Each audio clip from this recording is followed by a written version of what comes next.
de salud, sobre todo de ustedes. Tienen que trabajar bastante para ir seguramente. Por eso es que el vicerrector, a petición del, o seguramente en acuerdo con el COE, es que han determinado que al menos por esta semana, mientras pasa reduce un poco el nivel de contaminación, pasemos de esta manera, ¿ya? Entonces vamos a tratar de ser puntual hoy. Fue el último que, ¿a quién se acuerda que fue el último que vimos el día miércoles? Hoy día teníamos que presentarnos, ¿cierto? Pero les dije en el grupo que no íbamos a presentar hoy. Cuando tengamos que presentarlo, cuando tengamos clase presencial, ahí lo vamos a presentar, ¿está bien?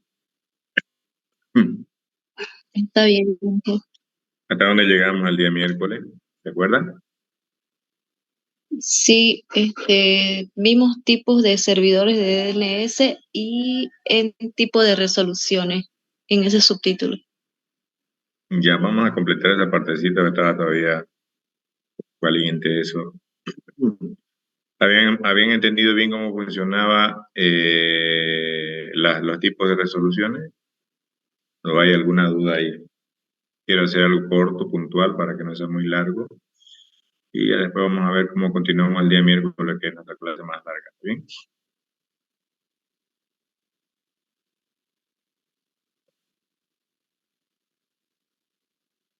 La parte de cómo hace la resolución. Porque habíamos visto tipos de servidores DNS, los tipos de registro DNS también vimos. Sí, ¿no es cierto? Nada más que todavía no lo hemos usado. Permítanme un segundo. ¿Ya? Ahorita les voy a compartir la pantalla.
¿Se ve la pantalla?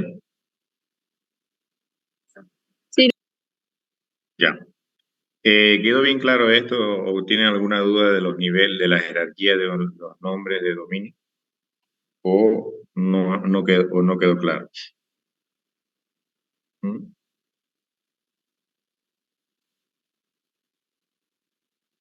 Si les pregunto es porque necesito aclararles si es que no se entendió. Voy a aclarar también lo de la resolución recursiva, como me pidió su compañero, antes de seguir con la explicación. Pero necesito saber si esta parte de acá de la jerarquía de los nombres de DNS no quedó claro. A ver lo que me puede contestar, ¿ya?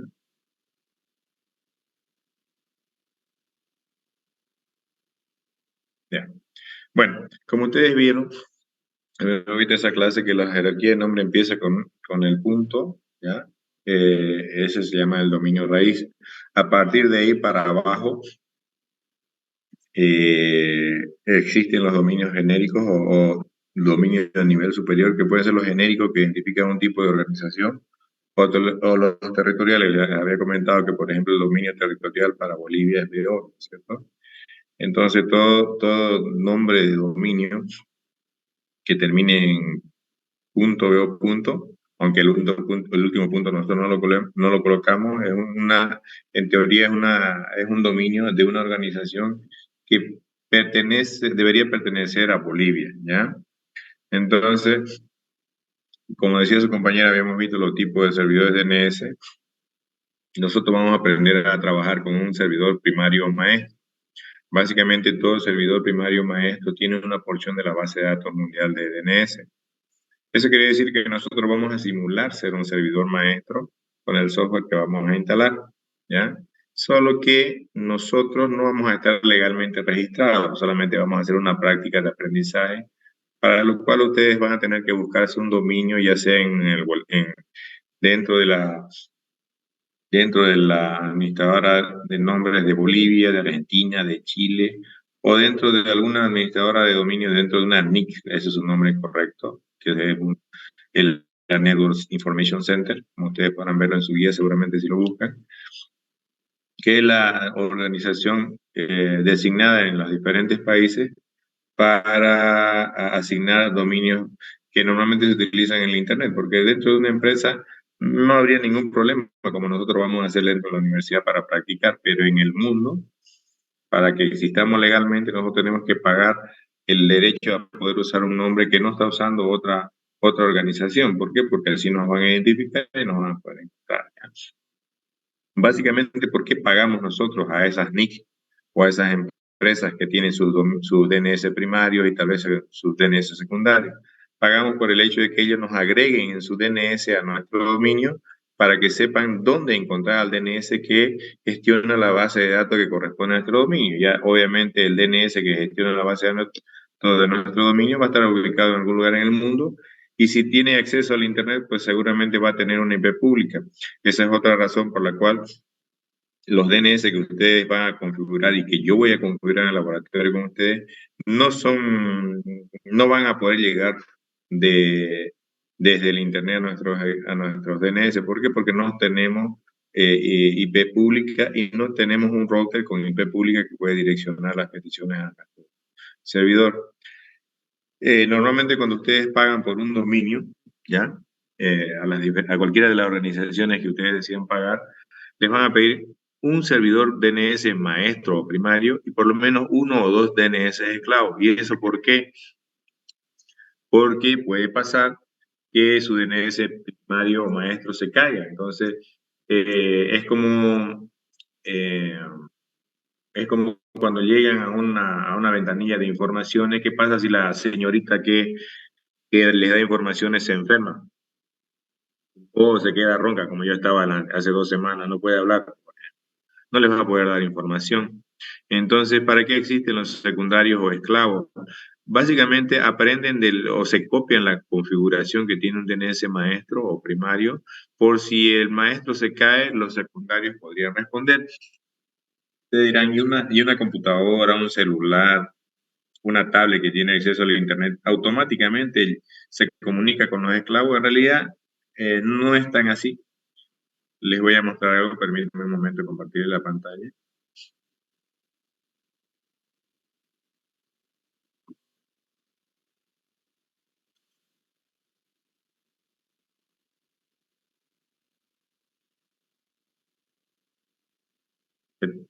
Todavía no sé la pantalla, ¿no?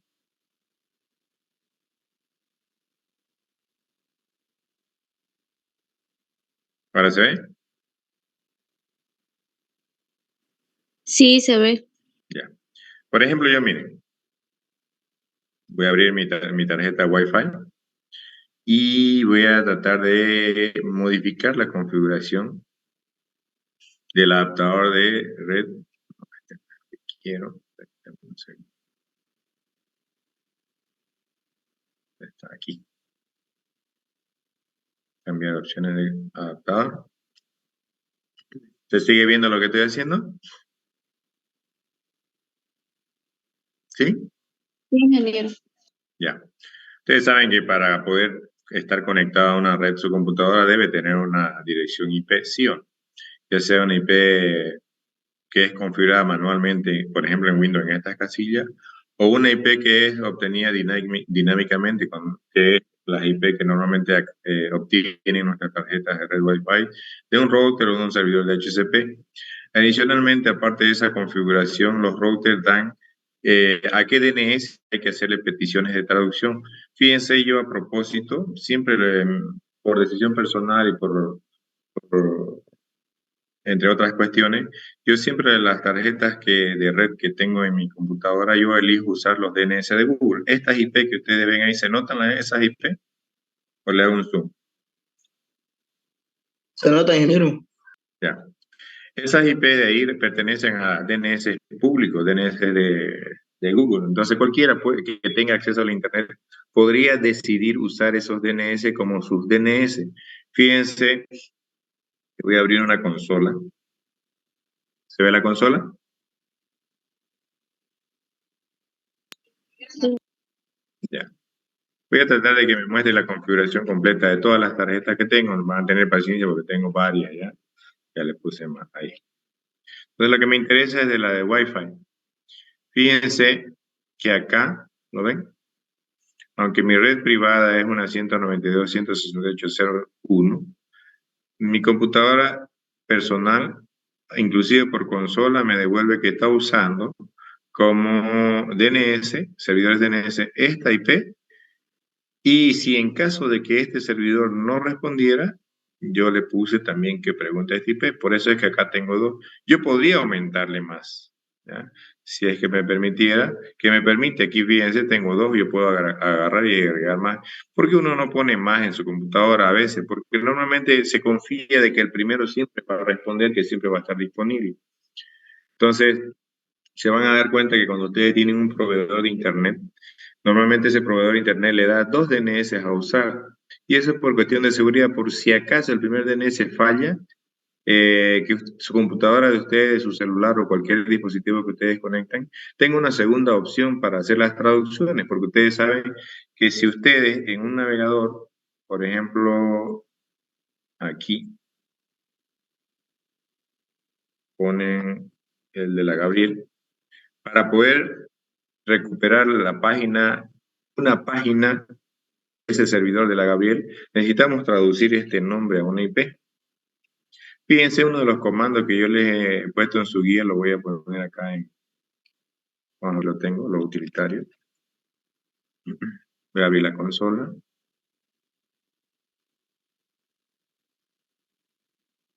Por ejemplo, uno de los comandos que sirve para testear un DNS, o sea, para probar a ver si un DNS funciona, es el comando dig. Yo, por ejemplo, voy a agarrar y voy a decirle al comando que teste el DNS que mi sistema tiene configurado como su DNS a consultar. Y fíjense, en este caso, me está diciendo, has pedido la traducción de este nombre, su IP asignada a ese nombre es este. Ya, ¿y quién ha respondido a esa petición? Fíjense, me respondió esto. Si yo quiero hacer que otro DNS sea el que me responda, yo tengo que hacer así, si es con el comando dig. Se pone arroba, y por ejemplo hay otro DNS público que yo conozco, que también ustedes pueden usar, o sea que no es necesario que tengan Entel, Tigo o Viva, Nuevatel como lo conocen algunos, como su servidor o proveedor de internet para poder usar bien. Se le voy a decir eso y me traduce, me devuelve la misma IP, pero aquí me dice quién es.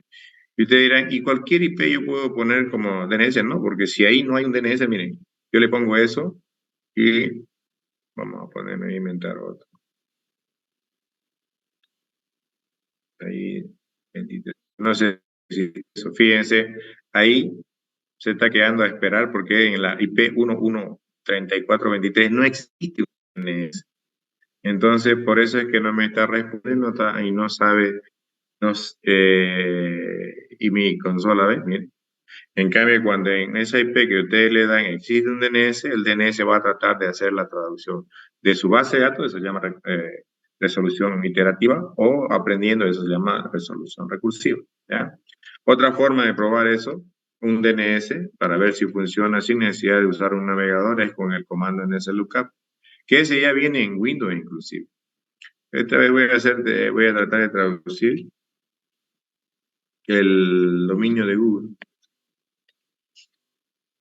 Me está devolviendo tanto la IP versión 4, que es esta de acá, como la IP versión 6, que es esta de acá. ¿Ya? Algunos DNS ya vienen configurados para devolver tanto la IP versión 3 como la versión 4, perdón, como la versión 6, no como el DNS de la Gabriel, que seguramente solo tiene configurado para devolver una IP versión 4, no así la IP versión 6. ¿Ya? Si ustedes quieren probar un DNS en particular con NS Lookup, así como lo hice con el comando dig, en este caso no se pone arroba, se pone después de lo que uno le pide que traduzca, se pone la IP del DNS que uno quiere probar. ¿Ve? Ahí, por ejemplo, me está diciendo que el 1111 fue el que me respondió. ¿Ya? ¿Está claro? Entonces, esos son utilerías que solo sirven para probar. Ustedes están obligados ustedes a usarla, no están obligados a usarla en la vida real, pero normalmente si ustedes administran un DNS van a tener que aprender a usarla porque seguramente van a tener que aprender a probar. ¿Ya? Y si no aprenden a probar, pues no van a estar seguros de que su DNS funcione como debería. ¿Ya? Entonces, esto, ustedes de entrada, cuando instalen el software para su servidor DNS, como yo lo voy a hacer antes de que terminemos la clase, y lo levante, ya de cajón ese servidor que ustedes instalan es un servidor local o caché. O sea, eh, si se fijan, tienen el mismo software que tienen cualquiera de los dos de arriba, pero no tienen una base de datos y no se conectan con un maestro, o sea, no son maestros ni son esclavos. ¿Qué es lo que hacen ellos? Simplemente aprenden, ¿ya? Eh, almacenando las respuestas a las traducciones que ellos salen a aprender, ya sea del DNS del proveedor de Internet o haciendo un aprendizaje recursivo. ¿Ya? Entonces, hay esos tres. Van a ver cuando yo lo avance, van a ver que ya ese DNS va a funcionar. Fíjense acá, la resolución recursiva, decía su compañero. ¿Lo ven esa imagen? ¿Se ve o no se ve? Sí. Ya. Ven al lado izquierdo el dibujito de la portátil, ¿sí o no? Sí. Ya. Supongan que, como dice ahí la pantalla, hay un navegador de ustedes, y en este caso yo puse como ejemplo Firefox, y digamos que yo pongo que quiero entrar utilizando ya sea HTTP o HTTPS a www.orm.edu.bo. ¿Qué va a pasar ahí entonces? ¿Ah? Lo que va a pasar es lo siguiente, ¿ah? Es que esta computadora, ¿ah? Eh, se me pasó la imagen, ahí. Esta computadora va a tener que conectarse con un DNS, este de acá. Si ese DNS no tiene en su base de datos la información para traducir este nombre, ¿ya? Permítanme volver atrás, es que le di clic sin ver, ¿ya? Este nombre, cada DNS, sin que ustedes hagan ninguna configuración, simplemente con que lo instalen y lo hagan levantar. Si se acuerdan lo que les expliqué hace rato, ya es un servidor DNS caché que guarda en su caché lo que aprende. Entonces, para poder aprender, ya, va a tener que tener información de los servidores que responden por el dominio raíz, ya. Todos los servidores que responden todos los DNS que responden por el dominio raíz, o el punto, o el primer punto que se pone en un nombre de dominio, que nosotros no lo ponemos. Se van a dar cuenta que nosotros ponemos www.orm.edu.bo, no ponemos www.orm.edu.bo, punto. O alguno de ustedes pone ese último punto. ¿Alguno lo pone?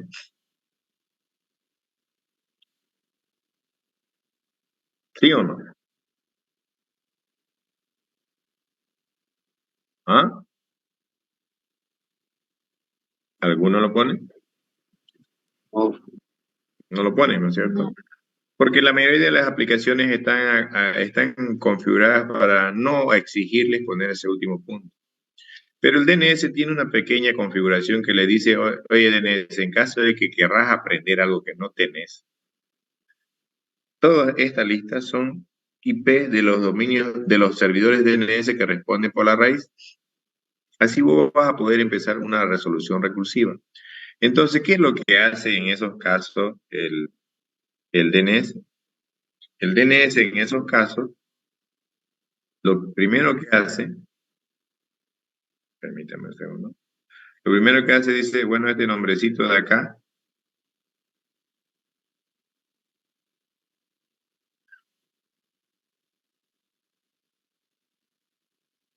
aquí, este nombrecito de acá, este, disculpa mi pulso, lo descompongo. Entonces empiezo por el puntito que aquí no veo, que no he puesto. ¿Qué voy a hacer ahí? Los DNS, al primer DNS que yo tenga en mi lista del dominio de raíz, le voy a preguntar que me diga cuál es el DNS que es el encargado de responder por este dominio. ¿No se ve? A ver, permítame un segundo ya. Permítame un segundo.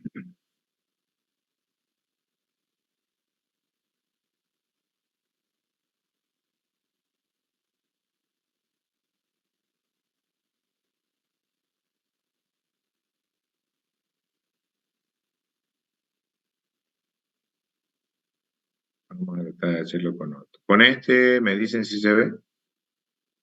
¿Se ve? Sí. Ya. Entonces lo que hace, como les decía en esos casos, es tratar de averiguar quién es el que responde solo por el voz.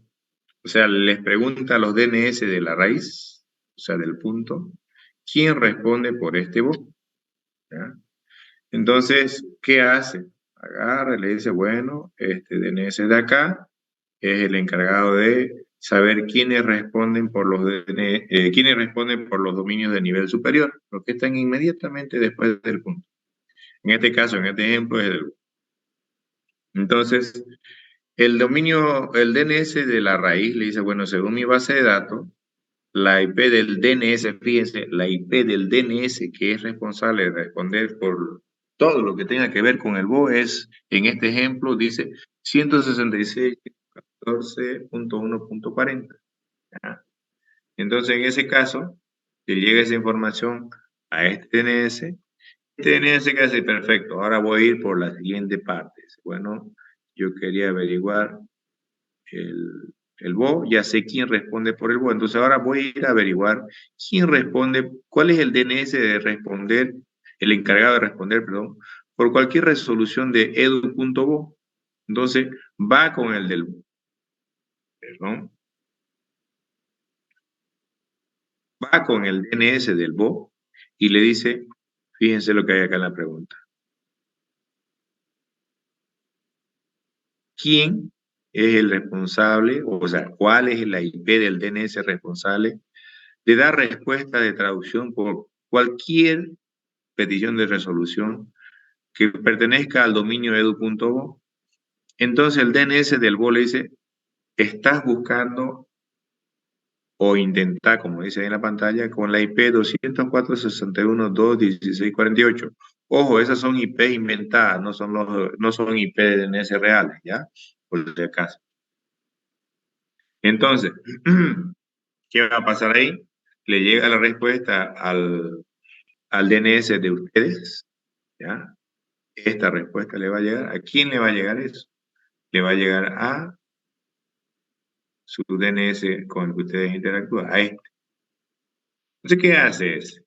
Dice, bueno, ya tengo la IP del que responde por edu.bo. Necesito averiguar quién responde por todo esto. guajrm.edu.bo. Si quieren, lo voy a hacer con un recuadro acá y lo remarco. Por todo esto. Solo hasta ahí, porque todavía no ha llegado al www. Entonces, ¿cómo hace para averiguar eso? Entonces, lo que va a hacer en ese caso es dirigirse al DNS que responde por edu.o. ¿Por qué con edu.o? ¿Por qué con este señor?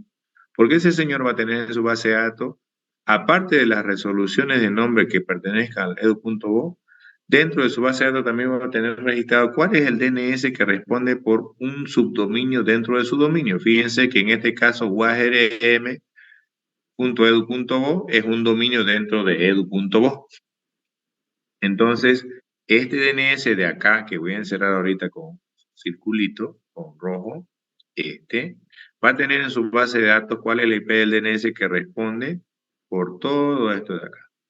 Entonces le devuelve esa información al DNS de ustedes. Y su DNS de ustedes, ¿qué va a hacer? Va a ir a preguntarle, vos sos el responsable de responder por uarm.edu.bo. Entonces vos deberías poder darme la IP asociada al nombre de dominio completo www.uarm.edu.bo. Entonces este DNS, ¿qué es lo que va a hacer? Se la va a devolver al DNS de ustedes, la guarda en su caché y recién se la devuelve a su computadora para que pueda empezar a enviar la petición al servidor. Esas jóvenes es una resolución recursiva. ¿Queda claro? ¿O todavía no se entiende? ¿Mm?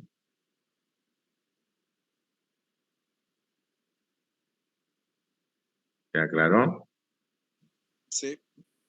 Ya. El detalle está que si ustedes quieren que su DNS pueda hacer esta resolución y no solamente responder por lo que está en su base de datos, necesita tener salida al Internet o conexión con algún DNS que sí tenga salida al Internet y que pueda hacer el trabajo por él. ¿Ya? Bueno, entonces, tipo de zona de autoridad. Cuando ustedes realizan solicitud de traducciones, dándole un nombre de dominio completo a un DNS, el DNS entiende que ustedes lo que le están pidiendo como respuesta es la IP asociada a ese nombre. ¿Qué zona usa de sus zonas que tiene disponible ese DNS para darle una respuesta?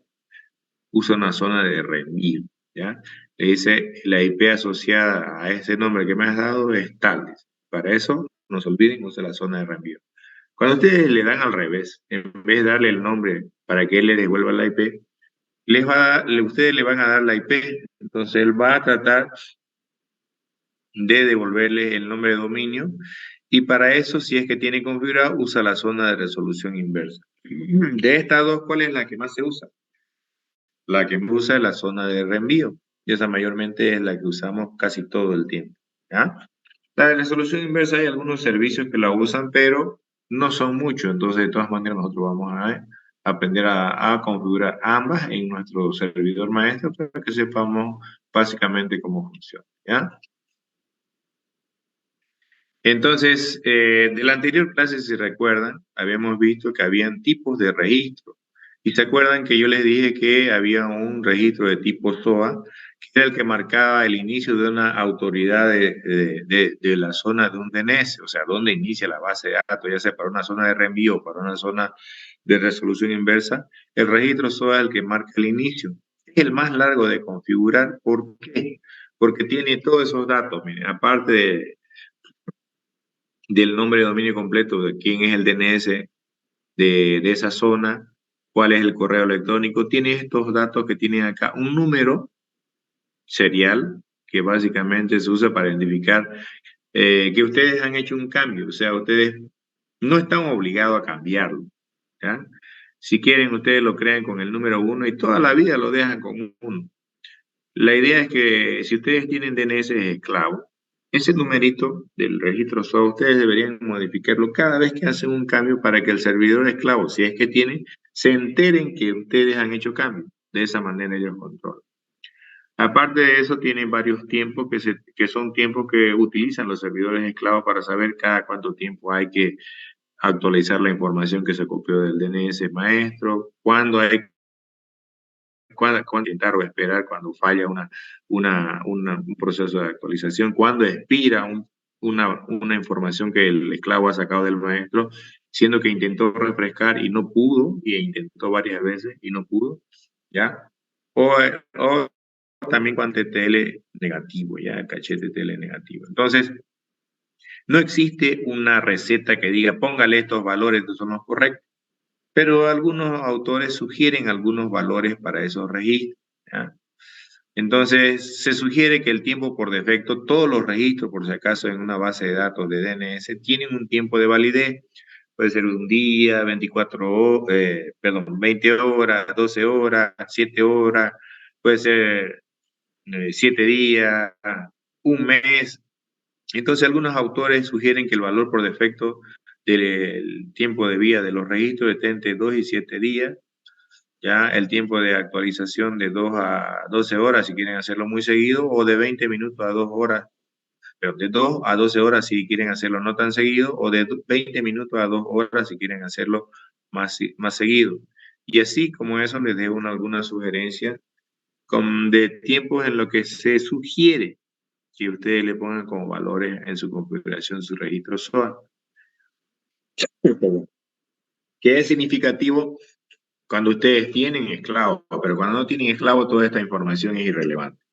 El único que es importante es el tiempo, el TTL por defecto. Ese sí o sí todos los registros lo van a tener. Entonces es bueno setearlo, se lo voy a mostrar cuando tenga que hacerlo, ¿ya?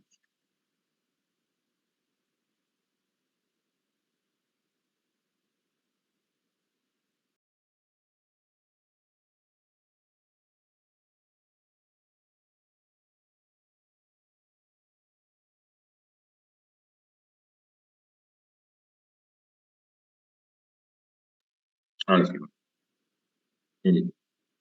Bueno, cuando ustedes trabajen o quieran habilitar un servidor DNS con Rocky Linux, tienen que instalar el software necesario para un servidor DNS.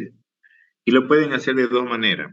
La primera, instalando esos 3 paquetes que vienen ahí, o sea que tendrían que usar el comando DNF, darle la opción install y luego en la lista esos 3 paquetes. La otra forma es instalar grupo de paquetes. Lo bueno del DNF, que al igual que Yum, tiene textos que identifican a grupos de paquetes, pero no se puede poner instalar un grupo de paquetes. Cuando ustedes quieren instalar un grupo de paquetes, tienen que saberse el nombre bien. Por eso es que ahí se los puse. Con comilla doble se pone. Fíjense cuáles son mayúsculas y cuáles son minúsculas. Igual se usa el comando DNF, pero en vez de poner install, se pone grow install, como está en su guía. ¿Ya? Por si acaso. El otro poquito, y eso lo vamos a ver el día miércoles con calma, la instalación del software y hacer una pequeña configuración de este servicio para que ustedes puedan hacer lo mismo para una situación. El otro servicio que vamos a ver en esta unidad es el DHCP. Como recuerdan, hace un minuto les dije que toda computadora que quiere tener conexión con otra en una red TCP/IP debería tener una IP, ya sea que ustedes se la pongan manualmente, como ustedes hacen con su Rocky o con su Windows, o es que se la obtengan dinámicamente. ¿Y cómo la pueden obtener dinámicamente? Pues simplemente no le ponen IP manualmente a su computadora. ¿Y qué es lo que hace la computadora cuando inicia y detecta que la red está activa? Busca a uno de estos señores, un servidor de configuración dinámica que corra un software del protocolo de configuración dinámica de host. Ese protocolo lo que hace es permitirle a su computadora obtener una IP y su máscara mínimamente y otros datos adicionales que el DHCP esté configurado a dar para que pueda trabajar en esa red. ¿Qué evita eso? Que ustedes tengan que ir a configurar máquina por máquina cada una de esas IP y máscaras respectivas, DNS y otras cosas más que ustedes necesiten ponerle al cliente para que trabaje, ¿ya? Entonces, normalmente cuando ustedes configuran un servidor HCP, ustedes le dan un rango de IP con el que él puede trabajar y es el servidor de HCP el que se va a encargar de controlar, a ver, esta IP se la di a tal, esta IP se la di a tal, a tal. Se la ha prestado por tanto tiempo, por tanto tiempo, por tanto tiempo. Entonces no puede el servidor de HCP asignársela a otra computadora. Cada vez que le asigna a una computadora una IP, un servidor de HCP, registra por cuánto tiempo lo ha prestado. El cliente o su computadora de ustedes lo que hace es cuando ya está por expirar o está expirando ese tiempo de préstamo, solicita normalmente que se le renueve el préstamo por otro lapso de tiempo, ¿ya? Entonces el servidor de HCP ahí está en opción de decidir renovarle para que siga usando la IP o simplemente negarle en el caso de que haya otro cliente que le haya pedido, por ejemplo, y él haya decidido prestarle en cuanto esté disponible. Pero normalmente no trabaja así. Entonces ustedes deberían poner un rango de IP a su servidor de HCP, que lo van a configurar alguna vez en la vida real, que les sea suficiente para atender a todos los clientes que crean que van a tener, ¿ya? Ustedes pueden configurar un servidor de HTTP que brinde toda esta información para que su computadora, su servidor tome, no necesariamente todas, pero sí varias de estas. Nosotros qué vamos a configurar para que nuestra computadora tome nuestro servidor de HTTP, le vamos a poder decir cuál es el dominio al que pertenece, cuál es el DNS que debe usar o los DNS, cuál es la puerta de enlace, cuál es la IP o el rango de IP que puede prestar mi servidor de HCP, la máscara, entre otras cosas.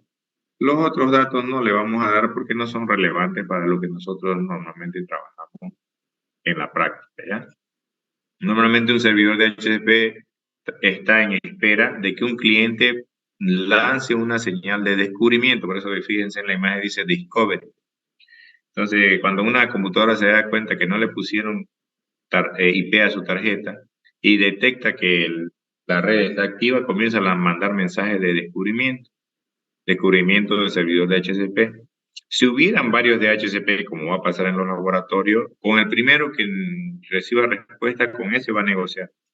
Ese va a ser el problema que ustedes van a tener para HCP, sobre todo cuando estén todos sus compañeros trabajando en el lab, en el laboratorio. Y con el primero que le responda, su computadora se va a poner cerca y solo con ese va a negociar. No le va a permitir con otro mientras ese primer servidor no sea apagado o esté conectado a la red. Entonces no lo pueden obligar a su computadora a interactuar con el servidor de HCP. ¿Por qué? Porque como entra como en un ciclo de desesperación de conseguir IP lo más rápido posible, entonces por eso es que negocia con la primera que encuentre y le brinde esa información. Ustedes para habilitar un servidor de HCP con alguna configuración básica, lo mínimo que o lo único que necesitan instalar es este paquete DHCP. ¿Ya? Con eso también vamos a trabajar el día miércoles, si no nos alcanza el tiempo, el día lunes y tal vez ya en el laboratorio. ¿Está claro? Sí. Ya. ¿Qué es su tarea de ustedes para ir trabajando? Fíjense, les voy a dar un pequeño detalle y vamos. ¿Se ve mi navegador? ¿Sí? Ya. Van a entrar, por ejemplo, a cualquiera de las NIC que haya, a cualquiera de las organizaciones que administran los dominios en los diferentes países. Si quieren un dominio que pertenezca a .bo, pueden entrar a NIC Bolivia. Entran y aquí en la casillita, por ejemplo, voy a hacer el ejercicio con el nombre de Jessica Heredia. Digamos que Jessica Heredia quiere un dominio que se llame Jessie, ¿ya? Y que esté dentro de agro.bo, quiere jessih.agro.bo. Entonces, ¿qué es lo que van a hacer ustedes? Esto no es que lo van a pagar, solo quiero que verifiquen que nadie más lo está usando. Le dan buscar, ¿ya? Y si les dice disponible como acá, quiere decir que ya pueden usar ese dominio. No es que tengan que pagar, no lo van a pagar. Simplemente quiero que se asegure que dice disponible. Ahora, si no quieren en Bolivia, hay un nick.ar, perdón. Hay un nick.ar, ustedes pueden agarrar y buscar acá si su dominio está o no está disponible. Entonces, fíjense, tiene una interfaz un poco diferente. Y digamos, ustedes quieren, otra vez vamos con su compañera, Jessie H, y esta vez quiere o tener el dominio jessih.tour.ar. Fíjense que acá les exige que marquen la casilla que no son un robot y le dicen buscar. Si les sale que está disponible, quiere decir que lo pueden usar entonces ese dominio. Y así pueden ir buscando en las NIC que ustedes quieran, ¿ya? Si no quieren pertenecer a un dominio que identifique a un país, quieren directamente un organizacional, por ejemplo, pueden usar algún distribuidor como GoDaddy. GoDaddy, aparte de darle web hosting, también les vende dominio. Entonces, ustedes pueden agarrar, entrar a GoDaddy, pueden decidir, ver, por ejemplo, yo voy a hacer con el mío, yo uso soft164.net, voy a ver si nadie más lo tiene. Fíjense que es un poco diferente, ¿no? Y me dice tu dominio está disponible, o sea que, por ejemplo, este dominio yo lo voy a usar y no voy a tener problema, ¿ya? Entonces, lo que ustedes tienen que asegurarse es de elegir un dominio que nadie más esté usando. ¿Está claro?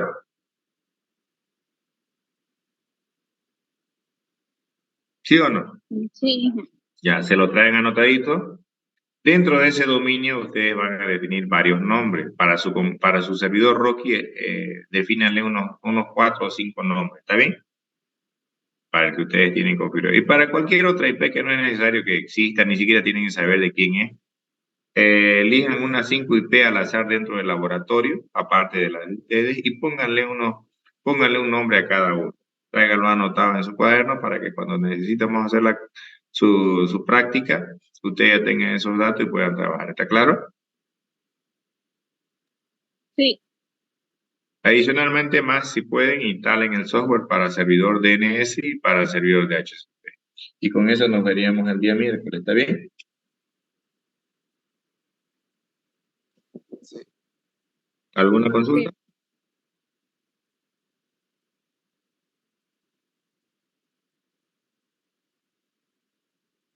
Bueno, Por mi bueno, persona no dije. ya. Bueno, espero que le haya servido de ayuda el comando ese que les di a sus compañeros para poder habilitar su red de nuevo. A disculpar, no tengo, no, como les dije, siempre no paro todo el tiempo, peor fin de semana revisando el WhatsApp. Ya fue cuando me estaba por acostar anoche que lo vi y por eso fue que les pueden anotar ese comando porque a ustedes les pasa muy seguido que se deshabilita su tarjeta de red y es la única opción que he encontrado que funcione para volver a habilitar, ¿ya? Siempre y cuando no sea un problema de configuración de VMware, porque si es un problema de configuración de VMware no va a funcionar. ¿Claro? Sí, funcionó bien el comando que nos pasó. Perfecto. Pero como les digo, eso solo va a funcionar si es que no es un problema de configuración a nivel de VMware.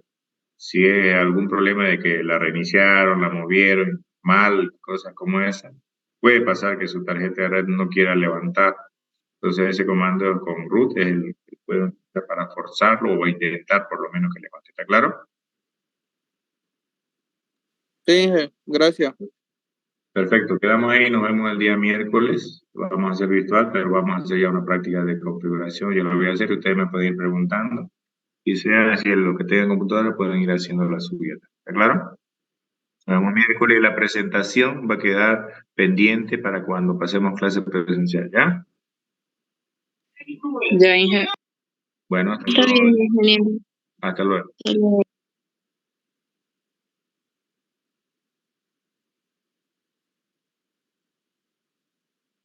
Lo que pasa es que ustedes normalmente no pagan IP pública. La IP pública se paga adicional al servicio de Internet. Si ustedes quieren trabajar en su casa y practicar, si quieren que tenga salida a Internet su máquina, usen la red de su casa. No usen la de laboratorio en su casa porque no les va a funcionar muy bien. ¿Está claro? Va a ser simplemente para que hagan la configuración y no puedan hacer más nada que estar ahí solito con su máquina virtual. ¿Está bien? ¿Alguna pregunta más? Bueno, a ver, nos vemos miércoles entonces. ¿Está bien? Ténganse con paciencia porque va a ser un poco larguito el miércoles. ¿Ya? Yo les voy a pasar el enlace para que podamos trabajar. Nos vemos miércoles. Hasta luego.